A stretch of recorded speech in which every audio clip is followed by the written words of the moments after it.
Say, I was just making a video about this Albrecht chuck here. I was making a video about how to rebuild it, restore it, do a little maintenance on the Albrecht chuck.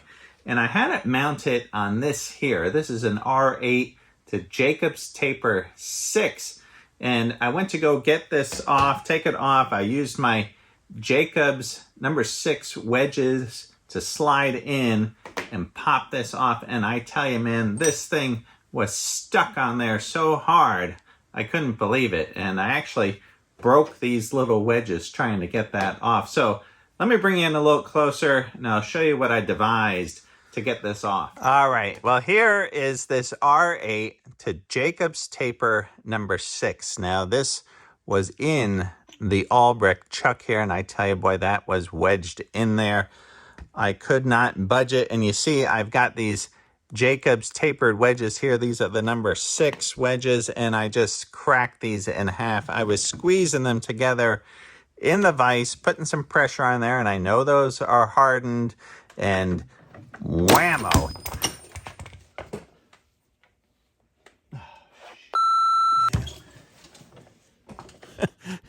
Yeah, I know. That looked pretty bad. I was flexing those things like I had a king salmon on the line.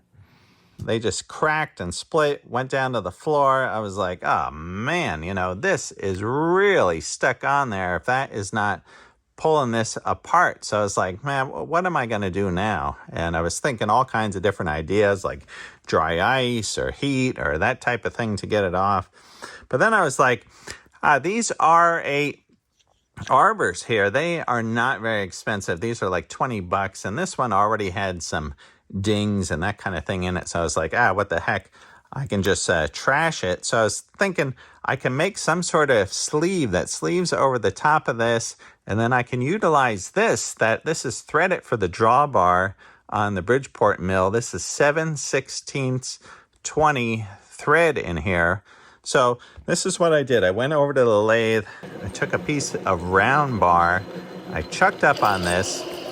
And I drilled this out with a 1-inch drill bit. Now, being that this R8 arbor here is 950 thousandths, I drilled this out to 1 inch on the lathe. Then I flipped this around. I drilled a hole through here. So then I could slide my 7/16 20 bolt through there, and this can become a puller. I did have to turn down the R8 arbor here to take that taper off on the lathe in order to slide this over. So, right, I'm trashing the R8 arbor, but that's all right. I ordered a new one. So I made this up on the lathe, and then I brought this over to the milling machine. I milled 2 flats on this. These 2 flats here will allow me to hold this in a vise when I go to pop the chuck off. I need a way to hold this so it doesn't spin in the vise when I'm cranking on it. All right, here's our R8 shank, nicely turned down, and you can see how the Albrecht chuck sticks out a little bit further than our R8 shank. And I just want to spin a tap in there just to make sure everything is nice and smooth.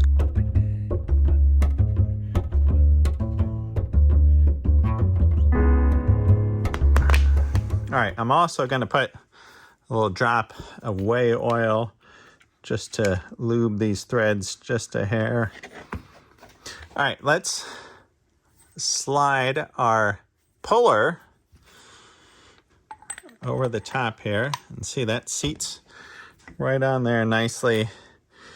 And because this isn't threaded all the way up, I got to use some washers here on the top of our deal as a spacer.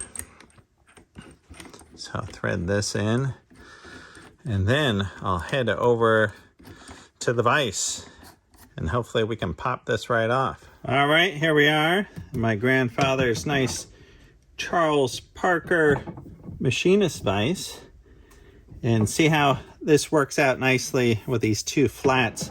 I can clamp up on this in the vise. Make sure that's locked down. Give our table there a little lock. All right, let's give it a whirl here. I got the 5/8 proto wrench.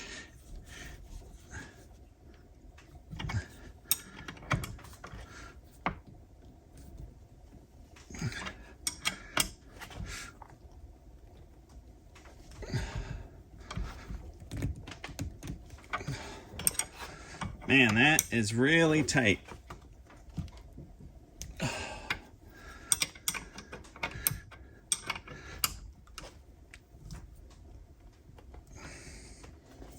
All right, I gotta put a cheater bar on the wrench because that's so tight.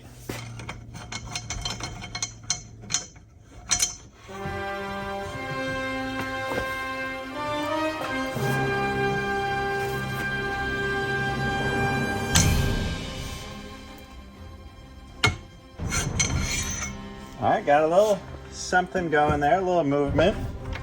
Did that pop us free? Oh man, look at that. All right, I am a happy customer. That is awesome. That puller, that worked out just great. Very cool.